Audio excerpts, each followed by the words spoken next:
You paid $20 to install a surveillance device in your bedroom. You think it's a light bulb. A hacker thinks it's a server, and right now that server is wide open. Most people worry about someone looking through their webcam. This is amateur paranoia. The real professional threat isn't looking at you. It is using your toaster to rob your bank account. Marketing claims a smart home is a convenient update. That is a lie. You are voluntarily installing a computer that you cannot control, cannot patch, and cannot audit. It is a Trojan horse infrastructure. To you, a smart fridge is an appliance.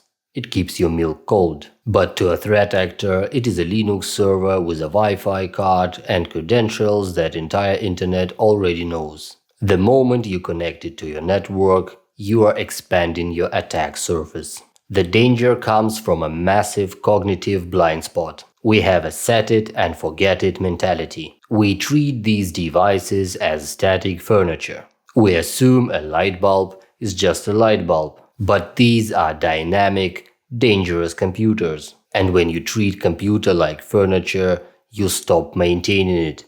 You stop watching it. And that is exactly when it starts watching you. Why is this happening? Why are these devices so insecure? It is not a grand conspiracy, it is simple economics. Apply Hanlon's razor, do not attribute to malice what is adequately explained by profit maximization. The consumer market demands a race to the bottom on pricing. We want a smart plug to cost $15, not $50. But security costs money. Hiring engineers to write secure code costs money. Maintaining servers to push updates costs money. So the manufacturers cut the only corner you can't see, security. They operate on ship it and quit it model. They push the hardware out the door with razor-thin margins, and the moment that box lands on your porch, it's abandoned tech. This profit over security model ensures that your home is filled with unpatched vulnerabilities by design. You aren't buying a device, you're buying future e-waste that creates a permanent opening in your digital perimeter.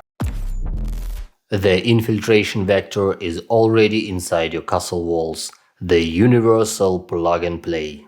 This is a protocol designed for pure convenience. It exists so that you don't need to learn networking to set up your Xbox or your camera. It allows devices to automatically discover each other. But it allows that cheap $15 camera to punch a hole in your firewall using a rule that was approved years ago and never ever questioned again. You think you are behind a firewall, you think you are safe, but UPnP acts as a revolving door. It essentially lowers the drawbridge for anyone scanning the internet. Scanners like Trojan crawl the internet 24/7 looking for these open ports. When your smart device uses UPnP to talk to the outside world, it signals its location to every predator on the digital savannah. It invites them in, and once they're in, they don't stay in the light bulb. This enables the industry's nightmare scenario, the lateral movement. Amateurs worry about a hacker changing the color of their lights. Professionals worry about the bridgehead. They don't want the bulb, they want the fact that the bulb sits on the same Wi-Fi network as your banking laptop. The bulb is the weak link in the chain, it is the soft underbelly. They breach the bulb because it has no antivirus and a default password. Now they are inside your network. They have bypassed your router's external firewall because they are coming from inside the house. From the bulb, they scan your local network. They look for your PC, your phone, your file server. They use the bulb to pivot. They don't break your encryption. They make it irrelevant because they are attacking from a trusted position on your own subnet. Your smart home is a beachhead for the invasion of your private data. The villain isn't looking through the camera, they are looking for the path to your identity. While you can reduce the risk, you cannot eliminate the threat. This is the zombie asset problem. Most IoT hardware reaches end of support status while it is still physically functional. The camera still records video, the thermostat still controls the heat. But the manufacturer had stopped issuing security patches. Now you have a working camera that is permanently vulnerable to known and unknown exploits. It is sitting on your shelf, running code that has holes in it, and there is no way to fix it. It is a functional tool for you, but a weaponized asset for them. And you aren't just a victim in this scenario. You are the accomplice. When a hacker compromises your unpatched smart fridge or your zombie camera, they don't always steal your data. Sometimes they steal your bandwidth. Botnets like Mirai and its modern descendants are armies of enslaved devices. They infect millions of smart home gadgets, your gadgets, and link them all together into a global swarm. They use this army to launch massive attacks on governments, corporations, and critical infrastructure. Your internet connection is subsidizing their firepower. You are paying the electric bill and the internet bill to power the weapon that attacks the rest of the internet. Your negligence doesn't hurt just you, it hurts everyone. And while the hacker uses your bandwidth, the manufacturer uses your behavior. How can a manufacturer profit from selling a complex Linux server for $20? They monetize the data. These devices are data mining assets. They collect what we call behavioral metadata. They know when you wake up. They know when you leave the house. They know what you say to your voice assistant. This isn't just harmless telemetry to improve the service. It is a high-fidelity psychological profile. It is a map of your life, your habits, and your vulnerabilities.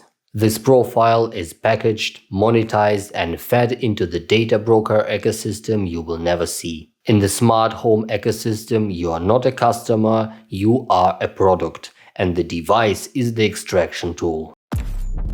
You cannot patch the device the manufacturer has abandoned. You must contain it. The answer is segmentation. You must treat these devices like untrusted guests. Do not let them on your main home network. Create a guest network or a separate WLAN. Put every smart bulb, fridge, or cheap camera on that guest network.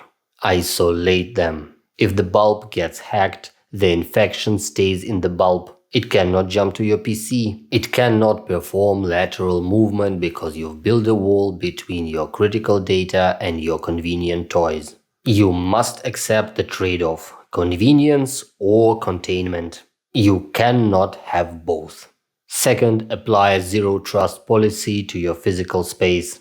Treat default credentials as public keys. If you buy a device with a default password, assume the entire internet already knows it. Change it immediately to a unique, complex password.